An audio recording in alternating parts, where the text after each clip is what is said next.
Hey, what's up? This is Antonio. Welcome back to my channel. It's my time. Ready for some fighting words. In this video, I want to do a fight breakdown for Israil Madrimov versus Terence Bud Crawford. Really quick, if you like the channel, please take the time, subscribe to the channel. Also, please tell a friend, circulate the videos, and if you could, hit the thumbs up button. Just takes one click. If you're unfamiliar with how I do things, basically in my fight breakdowns, I just have both combatants side by side. I run down a list of attributes. Whoever has more points in the end, that's the individual that I'm going to pick to win the fight. So let's jump into this. We're going to start off with experience. Terence Bud Crawford has more experience. You know, Israil doesn't have that much experience, or that much experience with top-notch guys. Well, both actually, when you look at his record. But nonetheless, he doesn't have. What I care more about is the fact that he doesn't have that higher level of experience with top-notch guys. Terence Bud Crawford has Sean Porter on his resume. He has Errol Spence on his resume. And for me, that's enough. Not to mention, Madrimov hasn't been an undisputed champion. So clearly, they're not there when it comes to experience. Let's see. Durability. So here's the funny thing about durability. This is Israil's weight class, 154. You look at Terence Bud Crawford, he's moving up. He's coming to somebody else's house. We're going to have to see how he manages. Now, when I look at the guys side by side, honestly, in a face-off, they were the same size.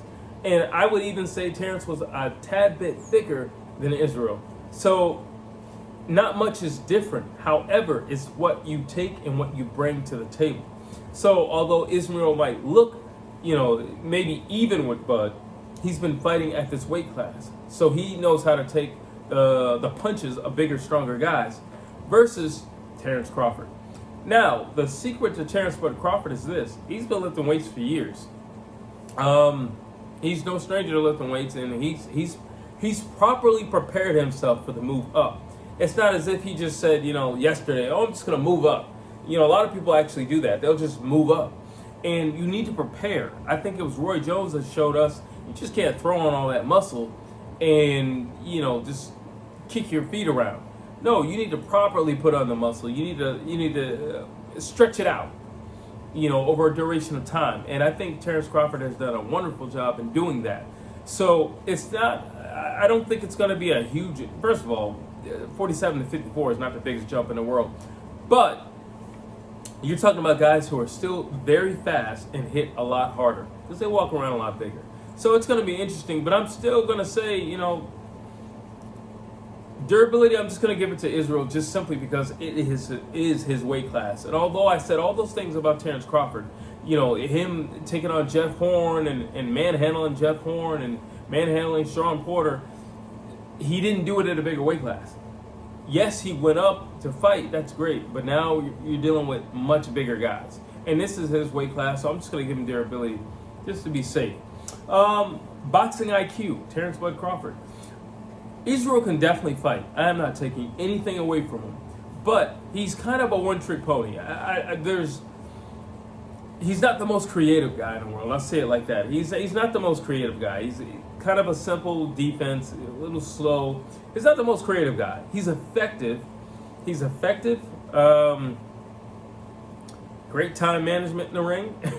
And he's sharp. But boxing IQ, I feel like you're going to get the same Israil throughout the night. While you look at Bud Crawford, he's going to try things. He's just going to try things until he gets the formula just right. And that's the wave he's going to ride out for the rest of the fight. Let's see. Power. I'm going to go to Israil just simply because it's his weight class. Yes, Bud has a lot of knockouts. But when you look at Bud's knockouts, a lot of those are like setups, and a lot of those guys are kind of running into things, or they just got set up to get punched. It wasn't like there was he just ran across the ring and knocked him out with one punch or anything like that. So a lot of the things that people get knocked out when it comes to Bud is perfect timing. It's perfect.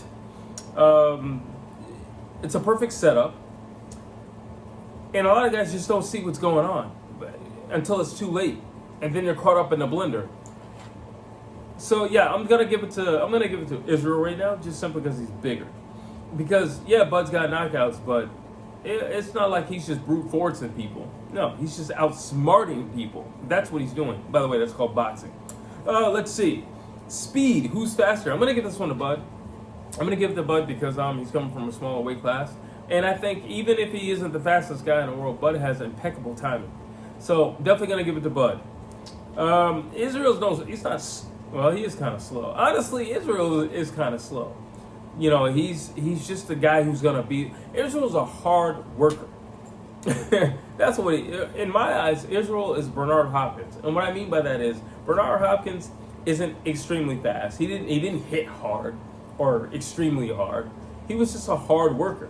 He was just somebody who was durable and was going to be there the entire night, and he was going to fight you the entire night. And he was working toward a goal, round after round after round. And that's what you see when you look at Israil Madrimov. Defense. Israil has simple defense. I don't think there's anything spectacular about it, to be honest with you. When I look at Bud, he has many modes of defense because, I mean, he's a switch hitter, for goodness sake. We can start right there. He has fast legs. We can start there. Great footwork. We can start there. Great understanding of distance and when to explode and when not to explode. We can go with that. We can also talk about the fact that Bud can fight backing up. We can go there. What else? Great head movement. We can go there as well. And great hand placement. We can go there as well. He can manipulate people in the ring. That's what I mean. So, got to give it to Bud for defense. Mental toughness. I'm just going to say it like this. Bud is an undisputed champion. You think you just slip and fall into that? No, that takes mental fortitude. He is mentally strong. Bud is the type of guy, if you tell him he can't do something, that's the reason why he wants to do it. Okay, that's Bud. And he's going to beat you at your own game. If you're a rough, tough type of guy, a rugged type of guy, he's going to fight you like that. If you're a slick boxer, he's going to fight you like that. Got to give it to Bud when it comes to mental toughness. Body work. I think Israil's better at body work. I think Bud knows how to throw body shots. But Bud is not the type of guy who's going to place himself. In order for you to have a sustained body attack, you have to have a commitment to the body attack. In which case, you have to have a commitment to planting your feet. And I don't think Bud is going to be naive enough to move up to another weight class and just plant himself with a guy who's no walk in the park by any means. I doubt that. Let's see. Versatility. Who's more versatile? Terence Bud Crawford. I just said he was a switch hitter. I just said that he can fight backing up. He doesn't necessarily have to lead this dance. I just said he also knows how to set guys up. So there's a plethora of ways for Bud to win this fight. It's not like I'm just going to go in there and I'm going to push my weight around. I was the undisputed champ, so I'm just going to show everybody who I am. No, I'm going to think. That's what I'm going to do. And I'm going to outsmart you, and then I'm going to get you out of here. Terence Bud Crawford is a lot more versatile than Israil. Footwork, Terence Bud Crawford. Yes, this is looking like a shutout, but I'm sorry. When I look at Israil, I think his footwork is basic. I don't think there's anything special about it. When he backs up, he doesn't fight when he's backing up. I'm not saying he can't do it, but I am saying that when he's backing up, he doesn't do it. Simple as that. I look at Terence Crawford. He can fight backing up. And again, he's a switch hitter. Israil isn't doing those things. Israil has a lot to think about. Bud has punching power and durability to think about. When you break it down to what's at stake on both sides. Let's see. Best range. What's the best range? If I'm in the camp of Israil, I would say that he would muscle Bud down. I would say that he would back him down. I would say the first round that he would try to get all respect. That's what I would say. Force Bud to run, but bully him. I think he should push him against the ropes. I think he should make it a rough, tough fight. I think he should show Bud, I'm the bigger guy. This is a heavier guy's weight division. And in no way, shape, or form, you're just going to come in here and do whatever you want to do. And I think, now granted, Bud mentally is the type of guy who says, okay, this is what we're doing tonight. That's fine with me. Let's do it. But I think if you can put him in that state early, Bud is the type of guy who's very emotional. If you make him mad, you will get the best part of him, but you're going to get certain parts of him. You're going to get the part of him that just wants to fight back and not think back.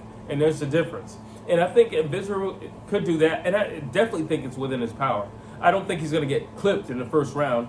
And I think he is strong enough physically to just push Bud back, especially in the first round, because I don't think anybody would be expecting that, especially Bud Crawford. Best range for Bud, anywhere he wants. He can fight in the inside. He can fight in the outside. He can fight left-handed. He can fight right-handed anywhere he wants. He can fight backing up anywhere he wants. He can go forward anywhere he wants. He can outthink you anywhere he wants. Punch output. Neither one of these guys throw a lot of punches, to be honest with you. Neither guy is gonna throw 100 punches. Neither guy is Earl Spence. Neither guy is Manny Pacquiao. They're not gonna throw 100 punches in a round. They're just not gonna do it. So this is a chess match, you know, and for many reasons. Again, there's a lot at stake. There's a lot on the line. Israil has the unfortunate responsibility for being the guy who's going to welcome Bud into the 154 division. So there's a lot at stake on the line, and in which case you cannot be careless. You can't. Bud is coming in with a lot of momentum. He just won, undisputed. He's coming in with a lot of momentum, so you cannot be careless, and that's on both sides. Because the same way Israil has a lot on his shoulder, Bud has a lot on his shoulders. We were just looking at you like you're the greatest thing since sliced pie. So if you go in here and you get smoked by Israil, then that's a problem as well. Israel's stock will soar up, and then Canelo Alvarez will want to fight, but his stock will soar up. So neither one of these guys, I don't expect, is going to have a high punch output. Not that either one of these guys technically or typically does, but definitely in this fight, I don't see that happening at all. Combinations, Bud, and they can come from anywhere, and that's the thing I meant about Israil. He's kind of predictable. After you get him in, after you've been in there for a few rounds, it's just kind of predictable. You just kind of know what you're going to get. He's going to be sharp. He's going to be crisp. That's what you can guarantee. He's going to always be in position. That's what he can guarantee you. He's going to be durable. He's going to be sharp. He's going to be crisp. He's going to be planted. He's going to be prepared. He's going to be physically prepared, mentally prepared. All these things, all the above. But I don't think he's bringing tons of combinations. He's very simple in his attack, which is nothing wrong with a simple attack. You look at somebody like Alar, it works. You look at somebody like a Triple G, it works. I'm not knocking a simple attack. But the problem with a simple attack is I can catch your cadence. That's the problem with a simple attack. Danger. Who's more dangerous? Well, you know what? I just have to go with Bud. Yes, he's a smaller guy moving up, but I would still have to go with Bud just simply because you don't know what he's going to do. Just simply because you don't know what he's thinking about in round 7 while it's round 3. That's what makes him dangerous. And he can clip people. He can catch you slipping. And he can put you in a place where you slip on purpose and then catch you slipping. That's what makes Bud dangerous. I would have to say, and he has more knockouts, so I would definitely have to say Bud Crawford is by far more dangerous than Israil Madrimov. And looking at my tally, I got Bud Crawford winning.